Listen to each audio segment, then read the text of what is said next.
Hi everyone, I'm Laney from Design by Laney, and I teach creative entrepreneurs to buck the starving artist trope and find success on their own terms.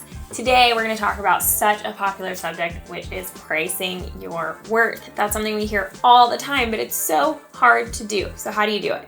I'm going to tell you 3 of my favorite strategies for pricing your worth more accurately, more efficiently every single time. So stay tuned for those 3 awesome strategies for pricing your worth. Make sure in the meantime you give us a like and subscribe to our channel so that you don't miss future conversations for creative entrepreneurs.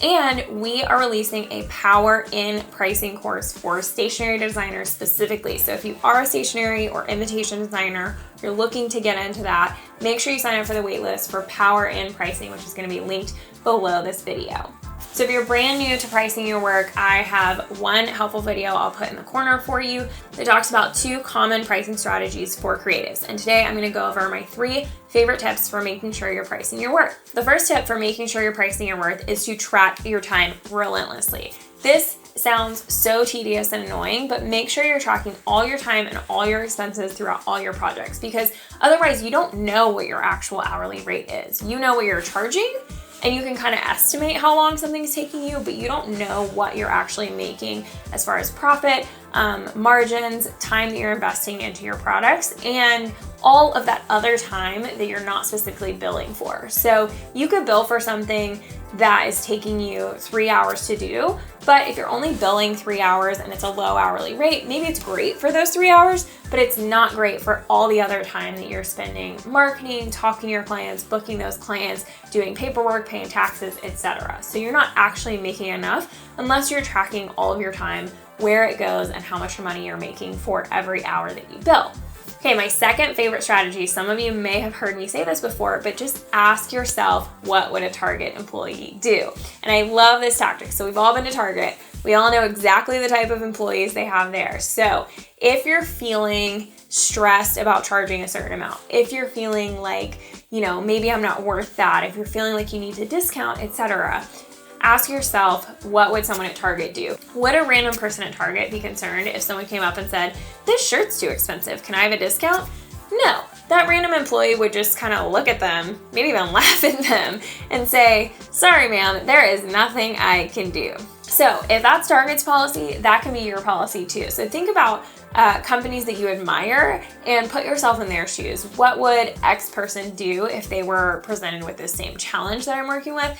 And almost every time you're going to come up with the fact that the people you admire and the businesses that you want to be like are doing the right things, are doing the things that you should be doing, and that something inside you is telling you to do, but you're just faced with this like imposter syndrome or something that is kind of talking you down and convincing you that you shouldn't stand by your policies, you shouldn't charge your worth, etc. So if you're worried about charging enough, if you're worried about sending over an invoice, etc., ask yourself what Target would do, what your role model, company, business owner that you're looking up to would do. And the third one, which is definitely the hardest to do, is to remove all emotions from it. So if you really think about it, money is an emotional subject because we make it an emotional subject. It is not explicitly in the universe existing as an emotional topic. Money has no judgment. Money has no emotion to it. Money just has value that we place on it emotionally. So the more that you can remove yourself from that situation, the more you're going to be charging your worth and getting what you need. So if you find yourself encouraged to discount before anyone's even asked, if you find yourself trying to over-explain, if you find yourself thinking, why would someone pay that much to work with me? Why would someone pay this much for invites? Maybe I should take it down a little bit. Go back to the unemotional parts of it. Go back to the math. That's my favorite one. I went to a math and science boarding school, so I'm a total math nerd. And the thing about math is it has no emotions. It does not lie to you. So if the math is telling you, this is what I need to charge, then the only reason you're feeling like you shouldn't is because of some like emotional feeling that you have towards money. So the more that you can remove emotions from this interaction, the better off you're gonna be.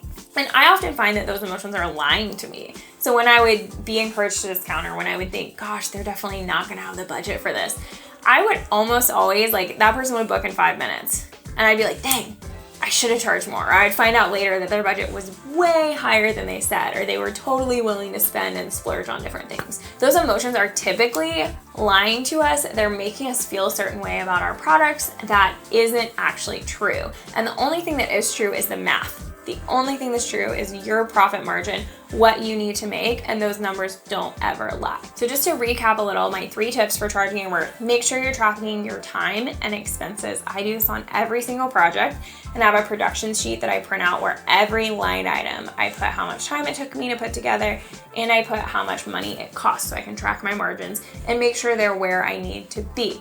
If they're not where I need to be, then I ask myself how I can change that in the future and what the problem was that caused my margins to be lower on this particular job. The second one is just remove yourself and your personal business from this and think about what would Target do? What would a company that you admire or a business owner that you admire say in this scenario? Sometimes you could even reach out and ask them. If I'm that person, feel free to reach out and ask me, and I'm happy to help you out. And the third thing you should do is try to remove emotion from the situation. One of my favorite tips for this is just to take some time, because you're gonna be less emotional in an hour than you are right now first reading this email. You're gonna be less emotional. So take some time, talk to someone who's not as personally involved, and you're probably gonna come up with a better, less emotional response. And try not to use those emotional words when you're replying to a client. If they ask for a discount or something like that, don't use words like unfortunately. Don't use feel or think. Don't use words that convey an emotion to them or show that you're getting emotionally involved in your business. Use clear, concise, logical language, and that's gonna make you appear more professional overall, and they're gonna have a harder time responding to that emotionally. All right, so we're gonna go over all of our pricing strategies, exactly how we price everything that we do for our stationery and invitation clients in Power in Pricing. So I hope that you'll grab a spot on the wait list for that for more information as it's coming out. And whether or not you're a stationery designer, I do hope that you'll subscribe to our channel and like this video so you don't miss future tutorials. Thanks, everybody.